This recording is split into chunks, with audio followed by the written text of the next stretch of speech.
Hello everyone, welcome back to my YouTube channel JK SSB exams. I hope आप सब अच्छे से होंगे। तो दोस्तों, आज हम साइंस के प्रैक्टिस सेट्स को कंटिन्यू रखते हुए आज हम साइंस का सेकंड प्रैक्टिस सेट करने जा रहे हैं। पहले प्रैक्टिस सेट में हमने 25 क्वेश्चंस किए थे, तो आज के प्रैक्टिस सेट में हम क्वेश्चन नंबर 26 से स्टार्ट करेंगे। अगर आपने अभी तक पहला प्रैक्टिस सेट इसका नहीं देखा है तो आप चैनल की प्ले लिस्ट में साइंस के वीडियोज चेक कर सकते हो। चैनल पर अगर पहली बार विजिट कर रहे हो तो चैनल को सब्सक्राइब जरूर करना और साथ में वीडियो को लाइक और अपने फ्रेंड्स के साथ शेयर भी कर लेना। क्वेश्चन नंबर 26 देखते हैं। The first equation of motion gives the relationship between. जो मोशन की फर्स्ट इक्वेशन है वो किन किन के बीच रिलेशन प्रोड्यूस करती है। तो यहां से ऑप्शन है velocity and time, position and time, position and velocity, velocity and acceleration. अब जल्दी से इस क्वेश्चन का आंसर कमेंट्स में लिख लो। तो अगर हम इस क्वेश्चन की बात करेंगे, क्वेश्चन नंबर 26, जो फर्स्ट इक्वेशन ऑफ मोशन है वो किन के बीच में रिलेशन देती है, that is velocity and time. तो इस क्वेश्चन का आंसर क्या आएगा? Option number A, that is velocity and time. ठीक है। अगर हम फर्स्ट इक्वेशन की बात करेंगे, फर्स्ट इक्वेशन ऑफ मोशन वो क्या है, that is v is equal to a plus u plus a t. अगर हम यहां पे v की बात करेंगे, v होती है फाइनल वेलोसिटी, u होती है इनिशियल वेलोसिटी और a होती है एक्सेलरेशन और t क्या होता है, टाइम। तो अगर हम सेकंड इक्वेशन की बात करेंगे, वो हमने पहले ही डिस्कस किया था। सेकंड इक्वेशन वो किसके बीच में रिलेशन देती है, that is position and time. Next question देखते हैं। When a running car stop suddenly the passengers tend to lean forward because of. जब कोई रनिंग कार होती है वो सडनली स्टॉप करती है तो जो पैसेंजर्स होते हैं वो फॉरवर्ड जाते हैं। ये किसकी वजह से होता है? ऑप्शन है centrifugal force, inertia of rest, inertia of motion, gravitational force. 5 seconds आपको इस क्वेश्चन के लिए हैं, जल्दी से आप कमेंट्स में लिखो। तो अगर हम क्वेश्चन नंबर 27 की बात करेंगे, इस क्वेश्चन का आंसर आएगा option number C, it is because of inertia of motion. देखो क्या होता है, जब रनिंग कार स्टॉप करती है सडनली तो पैसेंजर्स लीन फॉरवर्ड होते हैं। ये क्यों होता है? बिकॉज जो उनका लोअर पार्ट ऑफ बॉडी होता है वो रेस्ट में आता है विद द ग्राउंड, लेकिन जो अपर पार्ट होता है it tends to continue its motion. ये मोशन में रहता है because of inertia of motion. तो ये सब चीजें इसके रिगार्डिंग याद रख लेनी है। नेक्स्ट क्वेश्चन देखते हैं। On which of the following conservation laws does a rocket work. Rocket जो होता है वो किस लॉ पे वर्क करता है? ऑप्शन है mass, energy, linear momentum, angular momentum. 5 seconds आपको इस क्वेश्चन के लिए भी है। तो अगर हम क्वेश्चन नंबर 28 की बात करेंगे, इस क्वेश्चन का आंसर आएगा इट इज, जो रॉकेट होता है ये किस पे वर्क करता है, it works on law of linear momentum. अगर हम लीनियर मोमेंटम की बात करेंगे, ये क्या बोलता है, when there is no net external force on a system. जब किसी सिस्टम पे नो एक्सटर्नल फोर्स होता है, क्या होता है, then the total linear momentum of the system जो होता है वो क्या रहता है, वो कांस्टेंट रहता है। नेक्स्ट क्वेश्चन देखते हैं। When a ball is thrown upwards, जब हम बॉल ऊपर की तरफ थ्रो करते हैं, then at what position it is potential energy will be maximum. आपको बताना है कि इसकी पोटेंशियल एनर्जी किस पॉइंट पर मैक्सिमम होगी। एट टाइम ऑफ थ्रोइंग, जब हम थ्रो करेंगे इसको, at the ground, just before striking ground, at top most position. जल्दी से आप इस क्वेश्चन का आंसर भी लिख लो। इसकी पोटेंशियल एनर्जी कहां पे मैक्सिमम होती है? जब हम बॉल को ऊपर थ्रो करते हैं, that is at the top most position. जो इसका टॉप मोस्ट पोजीशन होता है वहां पर इसकी पोटेंशियल एनर्जी क्या होगी, मैक्सिमम होगी। देखो काइनेटिक एनर्जी इसकी क्या होगी, यहां पर 0 होगी और पोटेंशियल एनर्जी मैक्सिमम होगा when the object reaches the top most position. Kinetic energy maximum कहां पर होगी इसकी? अगर हम काइनेटिक एनर्जी की बात करेंगे, जब ये ग्राउंड को स्ट्राइक वापस करेगी उस टाइम इसकी काइनेटिक एनर्जी मैक्सिमम होगी। नेक्स्ट क्वेश्चन देखते हैं। Which one of the following does not convert electrical energy into light energy. आपको यहां से बताना है कि इनमें से कौन सा डिवाइस इलेक्ट्रिकल एनर्जी को लाइट एनर्जी में कन्वर्ट नहीं करता है। ऑप्शन है candle, a light emitting diode, a laser, a television set. शाबाश, 5 सेकंड्स आपको इस क्वेश्चन के लिए। तो अगर हम इस क्वेश्चन की बात करेंगे, इस क्वेश्चन का आंसर आएगा option number A, that is candle जो होता है ये इलेक्ट्रिकल एनर्जी को लाइट एनर्जी में कन्वर्ट नहीं करता है। क्योंकि कैंडल में क्या होता है, ये केमिकल चेंज करता है। इसमें क्या होता है, जो केमिकल एनर्जी होती है ये किस में कन्वर्ट होती है, लाइट और हीट एनर्जी में। अगर हम माइक्रोफोन की बात करेंगे, यहाँ पर कुछ डिवाइसेस मैंने दिए हैं, ये भी कभी कभार एग्जाम्स में आते हैं। तो अगर हम पहले माइक्रोफोन देखते हैं, ये क्या करता है, ये कन्वर्ट करता है साउंड वेव्स को इलेक्ट्रिकल एनर्जी में, ठीक है। अगर हम लाउड स्पीकर की बात करेंगे, ये इलेक्ट्रिकल सिग्नल्स को किसमें साउंड करता है, साउंड में, that is loud enough to be heard at a distance. और अगर हम सोलर सेल की बात करेंगे, ये किसको कन्वर्ट करता है, it converts the energy of light directly into electricity by the photo voltaic effect. और अगर हम ग्रामोफोन की बात करेंगे, ये किसके लिए इस्तेमाल होता है, a device for recording and replaying sound. ये सारी चीजें आपको याद रख लेनी है, क्योंकि इन पे भी क्वेश्चन आ सकता है। 31 देखते हैं, which one of the following is not A form of stored energy. आपको यहां से बताना है कि इनमें से स्टोर्ड एनर्जी का ऑप्शन कौन सा नहीं है। ऑप्शन है nuclear energy, potential energy, electrical energy, kinetic energy. शाबाश। तो अगर हम इस क्वेश्चन की बात करेंगे, इस क्वेश्चन का आंसर आएगा option number C, that is electrical energy. देखो इलेक्ट्रिकल एनर्जी क्या होती है, इलेक्ट्रिक एनर्जी जो होती है ये तब फ्लो होती है जब फ्लो ऑफ इलेक्ट्रिक करंट होगा। तो इसमें एनर्जी यहाँ पे स्टोर नहीं है। अगर हम न्यूक्लियर एनर्जी की बात करेंगे, एनर्जी स्टोर होती है, पोटेंशियल एनर्जी इसमें भी स्टोर होती है, काइनेटिक एनर्जी इसमें भी स्टोर होती है। तो इस क्वेश्चन का आंसर क्या आएगा, option number C, that is electrical energy. Next question देखते हैं, When an object is immersed in water, then an upward force acts on it. What is this force called? जब हम देखेंगे, जब हम लकड़ी जो होती है उसको जब हम पानी में फेंकते हैं, तो ये क्या होता है, ये ऊपर, पानी के ऊपर रहता है। इसको एक अपवर्ड फोर्स जो होता है पानी का, वो इस पे एक्ट करता है। आपको उस फोर्स का नाम बताना है। Gravitational force, buoyant force, gravitational force, frictional force. शाबाश बच्चे। तो अगर हम इस क्वेश्चन की बात करेंगे, इस क्वेश्चन का आंसर आएगा option number B, that is buoyant force. Buoyancy आपने पढ़ी होगी, तो ये उसी के रिलेटेड है। नेक्स्ट क्वेश्चन देखते हैं, the direction of heat flow between two bodies depends on which of the following. आपको यहां से बताना है कि हीट फ्लो जो दो बॉडीज के बीच में होती है वो किस पे डिपेंड करती है। Their specific heat, their latent heat, their temperatures, their area of contact. शाबाश बच्चे, जल्दी से आप इस क्वेश्चन का आंसर बताओ। तो अगर हम इस क्वेश्चन की बात करेंगे, इस क्वेश्चन का आंसर आएगा option number C, that is their temperature. जो direction of heat flow between two bodies होता है वो किस पे डिपेंड होता है, उनके टेम्परेचर्स पे। देखो हीट कहां से फ्लो करती है, it flows from a body at higher temperature to a body at low temperature. तो ये टेम्परेचर पे डिपेंड होता है। नेक्स्ट क्वेश्चन देखते हैं, the first law of thermodynamics is related to conservation of which one of the following. आपको यहां से सिंपली बताना है कि फर्स्ट लॉ ऑफ थर्मोडायनामिक्स ये किसके रिगार्डिंग है, energy, number of molecules, number of moles, temperature. शाबाश बच्चे।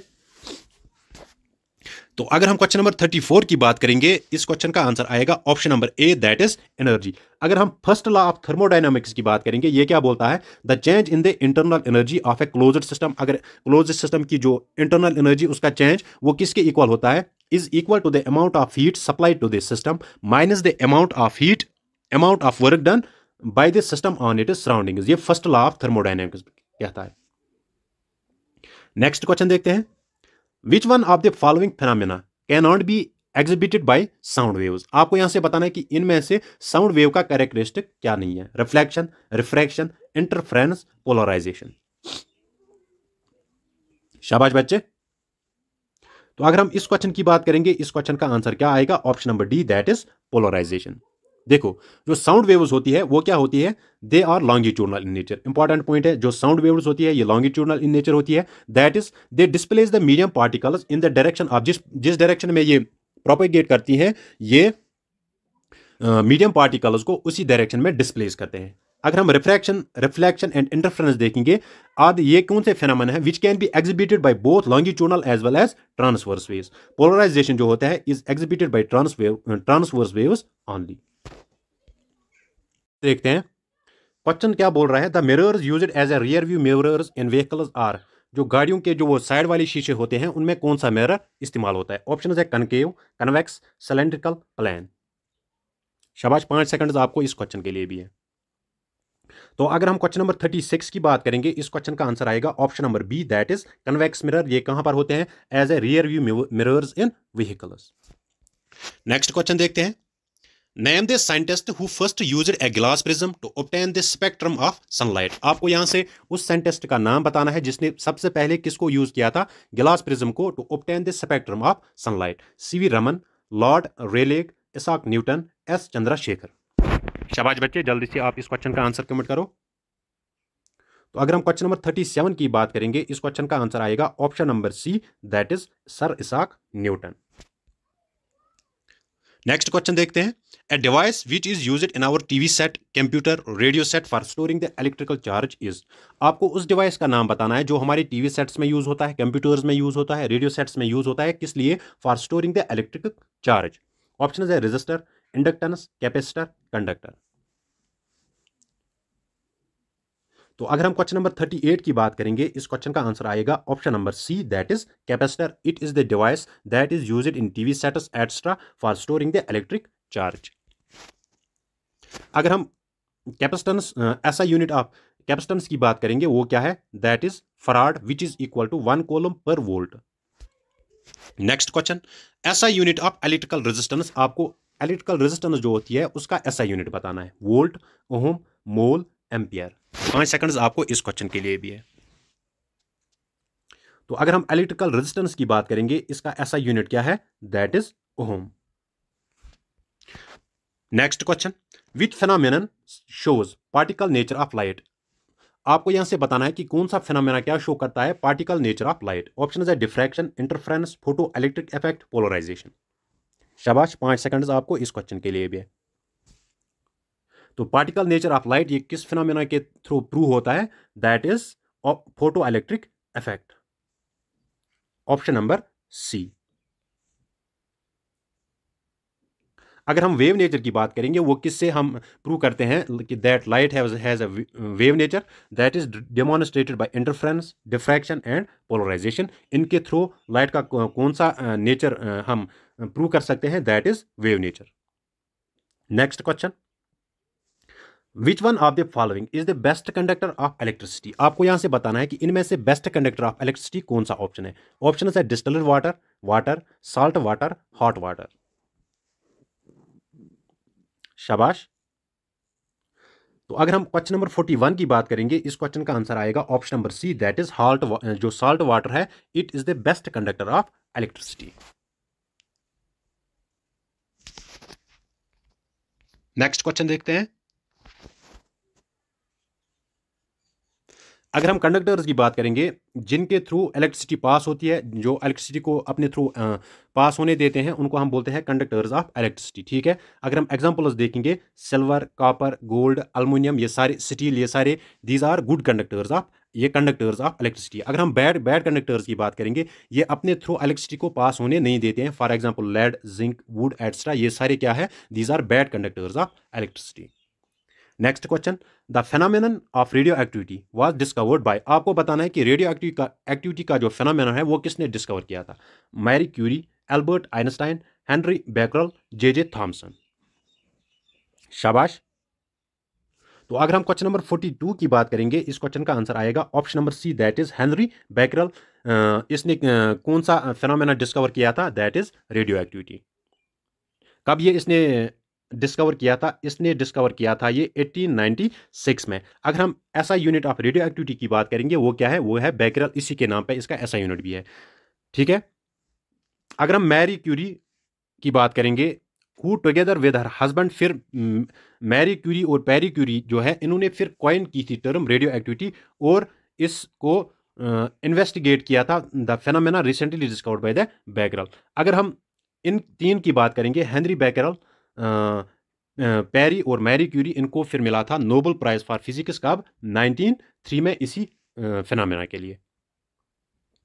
Next question, which of the following is not a semiconductor. आपको इनमें से बताना है कि कौन सा ऑप्शन सेमीकंडक्टर नहीं है। ऑप्शन है सिलिकॉन, क्रिप्टॉन, सिलेनियम, जर्मेनियम। शाबाश बच्चे। तो अगर हम क्वेश्चन नंबर 43 की बात करेंगे, इस क्वेश्चन का आंसर आएगा option number B, that is krypton. It is not a semiconductor. अगर हम सेमीकंडक्टर्स की बात करेंगे, आर दोज एलिमेंट्स, ये वो एलिमेंट्स होते हैं विच हैव लेस कंडक्टिविटी, इनकी कंडक्टिविटी जो होती है वो लेस होती है कंडक्टर के बनिस्बत। ठीक है, but more conductivity than an insulator. Krypton जो है ये नोबल गैस जो एलिमेंट्स है उनका एक मेंबर है, तो ये सेमीकंडक्टर नहीं है। Next question, which force is required to keep a particle in uniform circular motion. आपको यहां से बताना है कि हम कौन सा फोर्स इस्तेमाल करते हैं किस लिए, to keep a particle in uniform circular motion. Option है centripetal force, centrifugal force, gravitational force, nuclear force. शाबाश। तो अगर हम क्वेश्चन नंबर 44 की बात करेंगे, इस क्वेश्चन का आंसर आएगा option number A, that is centripetal force. It is required to keep a particle in a uniform circular motion. Next question देखते हैं, a feather of mass 15 gram is dropped from an height, it is found to fall with a constant velocity. ये constant velocity से fall होता है। What is the net force acting on it. आपको बताना है कि इस पर नेट फोर्स कितना एक्ट होगा। 0, 1.47 न्यूटन, 14.7 न्यूटन, 10.8 न्यूटन। शाबाश बच्चे। तो अगर हम इस क्वेश्चन की बात करेंगे, इस क्वेश्चन का आंसर आएगा option number A, that is 0। देखो ये फोर्स हम इसका कैसे कैलकुलेट करते हैं, it can be calculated only when there is rate of, जब इसकी वेलोसिटी चेंज होती रहेगी। लेकिन यहां पर वेलोसिटी कांस्टेंट है, इसीलिए इसका फोर्स यहां पर क्या होगा, दैट इज 0। तो वेलोसिटी यहां पर ये कांस्टेंट है तो फोर्स क्या होगा, 0 होगा।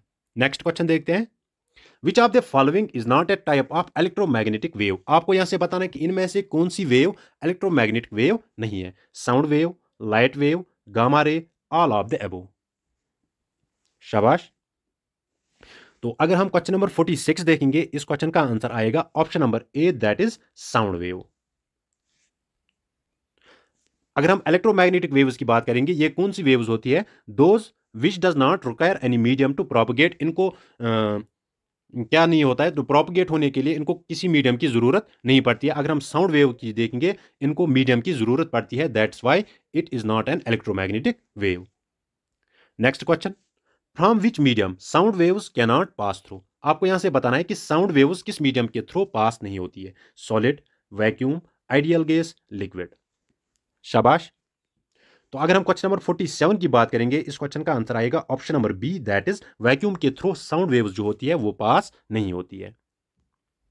नेक्स्ट क्वेश्चन देखते हैं, which of the following is the SI unit of luminous intensity. आपको ल्यूमिनेस इंटेंसिटी का एसआई यूनिट बताना है। Lambert, joule, candela, ampere. तो अगर हम क्वेश्चन नंबर 48 देखेंगे, इस क्वेश्चन का आंसर आएगा option number C, that is candela. It is the SI unit of luminous intensity. तो फ्रेंड्स, ये था आज का practice set regarding physics portion. तो नेक्स्ट जो प्रैक्टिस सेट साइंस के होंगे वो मैं लाऊंगा केमिस्ट्री और बायोलॉजी पर। तो फिजिक्स के हमने 2 प्रैक्टिस सेट किए। अगर आपने पहला प्रैक्टिस सेट अभी तक नहीं देखा है तो आप चैनल की प्लेलिस्ट में वो प्रैक्टिस सेट भी देख सकते हो। तो फ्रेंड्स, आज के लिए इतना ही, मिलते हैं किसी नेक्स्ट वीडियो में। तब तक के लिए अल्लाह हाफिज।